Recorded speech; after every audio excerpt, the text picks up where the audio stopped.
All right, I don't normally do content like this on my channel, like instructional or educational type stuff. It's just not really my style. But I spent probably 30 or 45 minutes on stream this morning, just like Googling and experimenting and trying stuff to figure something specific out. And when I finished and figured it out and got it done, I was like, I cannot be the only one with this problem. And specifically, it is using PKHex when your emulator of choice is Bizhawk or Emuhawk. A little bit of background: I use Bizhawk because the I was doing Fire Red Kaizo Ironmon, and you use Bizhawk for that because of the extension. And whenever I stopped doing Ironmon, started doing other kinds of Pokemon content, Nuzlocke and what have you, I just kept using Bizhawk. If you're Googling for this, the results you're going to see are all pretty much cheat codes of some sort, right?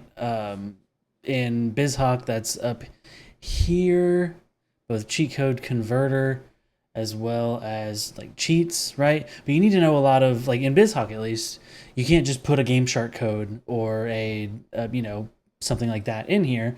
It just doesn't work. Why? I don't know. I don't know much about like RAM watching and hex editing and that sort of thing, so I don't know why, but it's for whatever reason, Bizhawk just does not really support cheating and cheat codes in the way that a lot of other GBA emulators do. I think because Bizhawk is primarily designed for tool-assisted speedruns. I believe it's maintained by folks at the Task Videos like team, so that makes sense why they wouldn't really care about cheating, because they're for speedruns. But anyways, I was like, okay, well, PKHex exists. I will just hex edit my save file.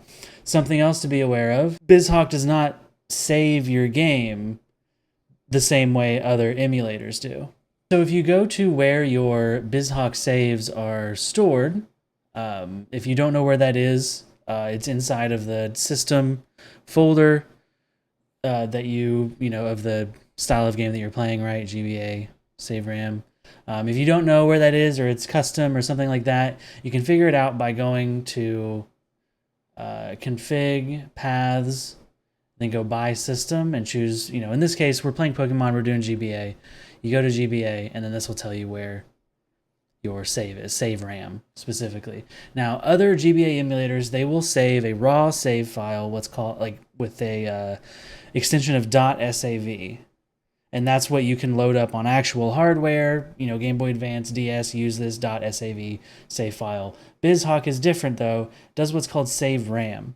You're going to have these files that are .saveram. That's the extension. And then .saveram.back are backup files for each individual save RAM. These save RAM files can be opened by PKHex just like a regular .save file, .sav.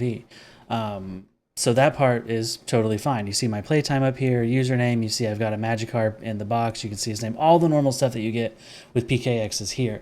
You can also go what I've, specifically if you want to add items. If you've never used PKHex before, you go over to save, SAV, items. Here's where you can,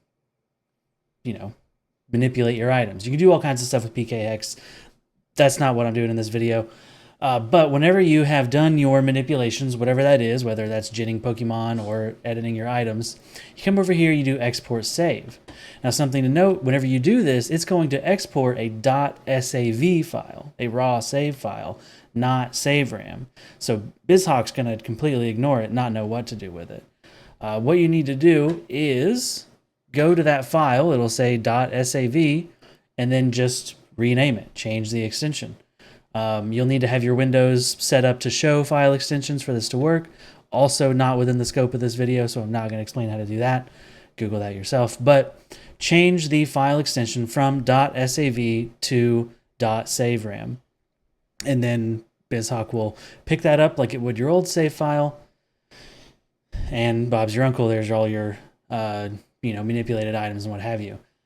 Something else that I ran into this morning that is also important to know, and this is the crux of Bizhawk's different style of saving, is that it doesn't actually save to disk whenever you save in game.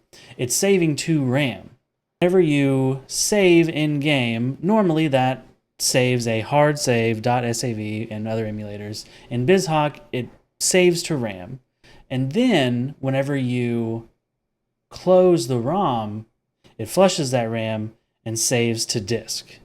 This is important because whenever you want to load a new save in Bizhawk, like if you've edited it, exported this .sav, and then renamed it, you need to do that with the ROM closed. Otherwise, it's just not going to work. You're either going to lose progress or you're going to fuck up your save, what have you. What I would recommend doing here, if you want to cheat in items, is just play the game normally until you get to a point to where you can access your backpack. Make a save. At that point, close the ROM completely. Then open up your save, like your .save RAM file in PKHex, make your edits, export the .sav, and then rename it to the save RAM. Make sure that the file name itself stays the same. You're just changing the file extension. And then open the ROM again, load your save, and your edits should be there. Closing the ROM is an important part of it, and you'll want to look at the date modified. Make sure that the time is accurate. You want to make sure that you wait a few seconds for Bizhawk to flush that RAM save to disk so that you are getting the latest save and not like an old one or something like that. I figured other people are probably having this issue. Other people surely use Bizhawk for stuff that isn't tool-assisted speedruns, Nuzlocks and that sort of thing. And if other people are having this, if I'm having this issue, surely other people are. So I wanted to make this educational video to sort of lay some of that stuff out that it took me a while to figure out. So hopefully this helps. If you've got any other questions, feel free to leave them in the comments. I'll do my best to respond and see if I can help. I am not an expert by any means. I'm good at Googling and figuring stuff out, I guess. But like not an expert, but I'll do my best to help out if you've got any other questions. But yeah, thank you so much for watching. Would love it if you watch some of the other content on the channel. I stream every weekday morning at around 6 a.m. Eastern. And you can also look at all of my past VODs as well from streams. So definitely check it out. I would appreciate it. And I will catch you guys in the next video.